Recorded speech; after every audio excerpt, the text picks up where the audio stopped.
Thank you, Matthew. That was awesome to see the future of telescopes. And like you, I'm also really excited to see what's going to be in the future as far as discoveries go. To begin with, touching on the last point you had, Matthew, what is, from your perspective and your research, what is the most exciting thing for you for the next generation of telescopes? Well, actually, I'm particularly excited about the gravitational wave discoveries, because although we've been looking at the universe with ordinary telescopes since the time of Galileo, gravitational waves have only been around for 5 years. It's only in the last 5 years that we've been able to detect these. And these allow us to detect objects that otherwise we couldn't see at all. These black holes are black. You don't get to see them directly. And so by using this new technique, we can actually pick up things that otherwise would be completely invisible to us. We can also pick up weird objects like neutron stars, which are stars bigger than the sun, which collapse down to be very dense objects, so dense that the whole star is as dense as the nucleus of an atom. And when those stars merge, they actually produce all the gold and platinum and all the other rare elements in the universe. And so those are very important for us too. So I'm really looking forward to that. I think there's a lot to be learned from those. But let's be honest, certainly. All of these are really exciting. Yeah, it certainly is. Just on that point of new ways to explore the universe, do you think that there might be other ways to explore the universe that we just haven't thought of yet? Well, in fact, there are some other ways which I didn't even mention. So, for example, there's a very weird telescope in Antarctica called IceCube. And what IceCube is looking at are tiny particles called neutrinos. Neutrinos are emitted by the sun and other stars and in lots of other processes in the universe. And they can pass through the whole width of the Earth without being stopped. Unlike light or most other particles, neutrinos don't interact with anything very much, but occasionally they can interact. And so what they've done is they've drilled down into a cubic kilometre of ice in the Antarctica, and they've got little photodetectors down there looking for the little sparks of light that occur when neutrinos interact with matter. And so that's a whole nother way of looking at the universe. And then in South America, in Argentina and Chile, they're building a telescope to look at cosmic rays, which are very high energy particles put out by very powerful energetic processes in the universe. And that's yet another way to look. So there's all these different ways we can explore the universe, and they're all telling us things that we otherwise wouldn't know. Yeah, it's pretty exciting, all of the different possibilities that are out there. Winding the clock right back to our next question, which comes from Oaks, was the lenses of the original telescopes in 1609 made from glass? Yes, that's right. So all the telescopes that Galileo and Newton and the early people building telescopes made were mostly using glass lenses. So they were the lenses, just like in my glasses here, although mine are probably plastic rather than glass, but they're just ordinary glass lenses. The reason that we use mirrors now is because it's possible to make mirrors much bigger than you can make glass lenses. But in fact, the mirrors themselves are made out of glass. The 8-meter mirrors in the giant Magellan telescope each weigh about 20 tons. It's 20 tons of glass with a tiny thin layer of aluminium or silver on top of it to make the shiny coating. Those mirrors have to be incredibly smooth in order to give you sharp images. So in fact, the mirrors on the giant Magellan telescope are so smooth that the biggest bumps are only 20 nanometers high. To give you an idea of what that's like, on an 8-meter mirror, a 20 nanometer bump is like taking the continent of Australia and then polishing it flat until the biggest bump is less than 1 centimeter high. So it's a very, very big, flat, smooth mirror. Yeah, that's incredibly precise. This leads on nicely to the next question from Linny, which is there any distortions that you might get from having more than one mirror making up the primary mirror of a telescope? Yes, indeed. That's a very good question. And you're quite right. It's a big problem because with a single mirror, when you polish it smooth and flat, you know that all the parts of the mirror are in the right place. But when you've got many mirrors, you've got to line up each mirror with the other one perfectly. And so we put a lot of work into making sure that we have them perfectly lined up. So we have tiny little laser interferometers, like a mini version of LIGO, between the mirrors in order to measure them very, very precisely and make sure that they really do give us as smooth an overall mirror as each mirror is smooth itself. And of course, you've got to trade with the Giant Magellan. You've got 7 big mirrors you've got to line up. So you don't have many things to line up, but they're very big. And with something like the European Extremely Large Telescope, you've got 1,000 tiny mirrors you all have to line up. So it's quite a complex problem and a very big engineering challenge. Good question. Yeah. Following on from this, I guess, telescopes are super complex. And the question from Brian is, why are telescopes so expensive? Well, they're very expensive because, I mean, you saw how big they are. Just all the concrete and steel in these buildings costs you hundreds of millions of dollars. And then, of course, it takes a long time to make the mirrors. So, for example, it takes about 5 years to make one of the mirrors for the Giant Magellan Telescope. You start out having to get special glass, which comes from sand in an island off Japan. It's turned into glass in a factory in Japan. It's then shipped across to Arizona to a big laboratory under the football stadium at the University of Arizona, where it's melted down in a rotating blast furnace, believe it or not. The whole furnace rotates in order to make a nice smooth curve shape to the mirror. Then it has to be polished for 3 or 4 years before it can be put in the telescope. And you have to do that 7 times. You have to have all these things to line them all up carefully. You've got to have computers, and you've got to pay all the people for 20 years while you're doing all this. It costs a lot of money. They're very big, very complex things. And that's not even counting the instruments that go on the telescopes. And that's not even counting the instruments we build, no, which typically cost $10 to $100 million each. Yeah, so I guess following on from this, we have another question from an anonymous person, which is, how do these telescopes get funded? Well, that's a good question. And of course, it's important. Most of these telescopes are funded largely by governments, but some of them are also funded by big institutions as well. So, for example, the Giant Magellan Telescope is at the moment funded by 11 big universities around the world. So it's got Harvard, the University of Chicago, University of Texas, and 7 or 8 universities in the US. It's got the Australian National University. It's got a whole collection of universities in Korea and universities in Brazil.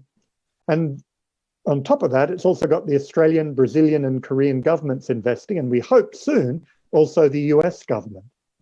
The European Extremely Large Telescope is funded by 16 countries all around Europe. And so you need a government or a very big institution in order to pay for telescopes this expensive. $1 billion is a lot of money.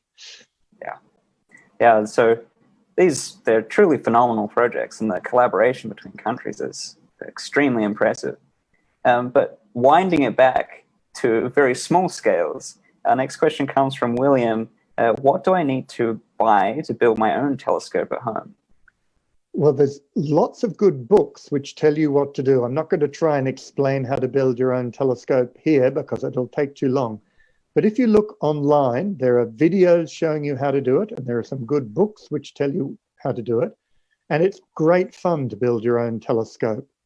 While it's nice and you can buy really good telescopes relatively cheaply these days, the telescopes that are called amateur telescopes these days are actually as good as professional telescopes were only a couple of decades ago.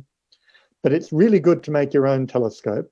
And the other thing you can do, as well as looking online and in books, is to find your local amateur astronomical society. Almost everywhere in the world, there are groups of amateur astronomers who love building their own telescopes. And if you find out who your local astronomical society is, there'll be someone there who'll be very happy to show you how to build your own telescope. Yeah, I think if you're in Canberra, there is the local Canberra Astronomical Society. They're a great group that you should check out. Yes, but just about anywhere in the world. I've never been anywhere in the world that didn't have an amateur Yeah. astronomical society, and they're always great fun. Mm. So the next question comes from Miki, and it's about the telescope structures. Why do the telescopes have things that open and shut on them? Is it dependent on the weather? Yes, it is indeed. When you've got a $2 billion delicate bit of glass and electronics, the last thing you want is for rain to fall on it. That's a very bad thing to happen. So you need them to be weatherproof.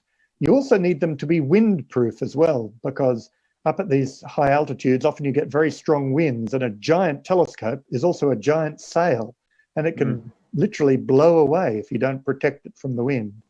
So you only open up when the weather is clear and the winds are low. And when the weather gets bad, you shut it all up and button it up tight in order to make sure it's safe. So trying to make sure that they're as safe as possible, what's kind of the average lifetime for a telescope? And that question comes from Peyton. Okay, that's a really good question. So big telescopes typically have lifetimes of 50 to 100 years. So for example, the first telescope I showed you in the picture, well, not the very first one, not Galileo's, but the one after that, the Anglo-Australian telescope, that was built in the early 1970s. So it's coming up to 50 years old, and it's still being actively used. And all the giant telescopes I'm talking about are all being designed to have a working life of 50 or more years. So up to 100 years, basically. Now, a space telescope doesn't last as long, partly because space is a much tougher environment and hard to repair things, and partly because they need to have propellant for their attitude rockets, or power for their gyroscopes, or coolants for their instruments, or other things which eventually run out. But we've already heard that the Hubble Space Telescope lasted long beyond its design life of 10 years and is still going strong at 30 years. So even telescopes in space can last for a very long time if you're lucky. Right. So staying on the topic of space telescopes, this question comes from Nicole. How is it possible that the James Webb will be able to look back in time close to the beginning of the Big Bang? Great question. I love that question because this is what I do. All my working career is about looking back in time. And the reason you can do that is because light takes time to travel from wherever it's emitted to wherever it's picked up. So when you're looking at the sun, you're looking at the sun as it was 8 minutes ago. And that's because the light from the sun took 8 minutes to get the 150 million kilometers from the sun to you. So you'll see the sun as it is 8 minutes ago. When you look at the nearest stars, the nearest star is 4.2 light years away. So you're looking back 4.2 years to see that star. The center of our galaxy is perhaps 8 kiloparsecs away. So you're looking back about 25,000 years to see the center of our galaxy. The nearest galaxies, you're looking back a few million years. And if you look further and further away to more and more distant galaxies, you're seeing the universe as it was longer and longer ago. And in fact, that video we started off with talking about the microwave background, the leftover light from the Big Bang, that was emitted just a few 100,000 years after the Big Bang. So you're looking back nearly 13.8 billion years when you see that light. So we've got our own little time machine in the universe. Far away is long ago in the universe. So far away things allow you to see the universe as it was back in the distant past. It's a nice trick, and it allows us to see the whole history of the universe just by looking at far away things. And that's why we want big telescopes, because big telescopes allow us to see far away, and so to see way back to the beginnings of the universe. Right. So as a follow-up to this, a question from Jasper. Could there possibly be a future telescope that could see just truly how big the universe is? Well, when we look at the microwave background, we're seeing almost all of the visible universe. Remember, because light takes time to travel, the universe could be infinite, but we can only see 13.8 billion years back in time. And there's more universe coming in every day. Every day that you could see one light day further in the universe. And so you can already almost see all of the universe. What we want to do is we want to see it in more detail, to see it with more fine resolution, to see fainter things at greater distances. But we can see nearly the whole visible universe now. And of course, the whole universe might be infinite in size, which means we'd never be able to see every last bit of it. Right. So this is a nice follow-up question, which is to do with how bigger telescopes mean better instruments. So does a 2 times diameter mean essentially you can see 2 times as far, or is it 4 times as far? Okay. So the diameter goes like this. When a light source is twice as far away, it's 4 times as faint. So a telescope that has twice the diameter has 4 times the collecting area, and so can see the same, can see twice as far as another telescope only half the size. But it also has the advantage that you can see things that are twice as small. So as things move away, you can not only see the fainter things, you can also see smaller things. So as the collecting area goes like the square of the telescope's diameter, and the image sharpness goes like the diameter itself. Right. So this is perhaps a question for now, which might reside more in science fiction, but it comes from Ilse and Felix, and it's, are telescopes able to identify other life forms or civilizations in our galaxy? Have we gone to that stage of sensitivity yet? Not quite, but we're very nearly getting there. So one of the things we expect to be able to do with these giant telescopes is to look at the atmospheres of planets orbiting other stars. And the way we do that is if the planet happens to pass in front of its star when we're looking at it, then we can see the light of the star passing through the atmosphere of the planet on its way to us. And if that light can be spread out into a spectrum, we can see what molecules are in that atmosphere. And if we saw, for example, ozone or chlorophyll or other signs that we associate with life on Earth, we might think that perhaps there's life on that planet as well. So we're getting very close to being able to do tests to see whether there might be life on some of the thousands of planets orbiting other stars that we already know about. Right. Yeah, it's getting to be a very exciting time in astronomy. Let's go back to LIGO for a moment.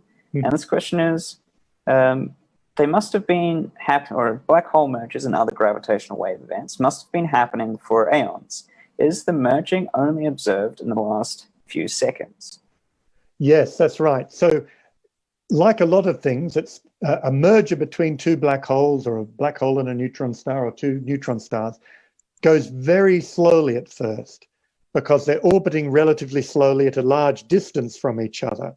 And they only very slowly lose energy and get closer and closer. As they're going round each other, they're spiraling in closer and closer. And it's only when they're very close and just about to touch and merge that you get a really strong signal happening very fast. So it's only the last few, typically, milliseconds that you actually get a signal from these things that have been orbiting each other perhaps for 1 billion years.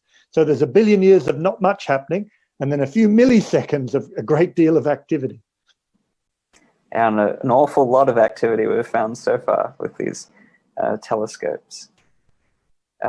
So the next question comes from Daryl. What sorts of things do you think we'll start looking for once we start to know more and more about our galaxies and our solar system in the future?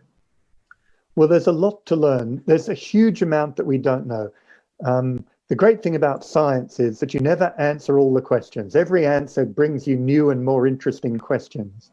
So, for example, we know a lot more about the universe than we used to. We know now quite accurately how old it is and how big it is and what it's made up of.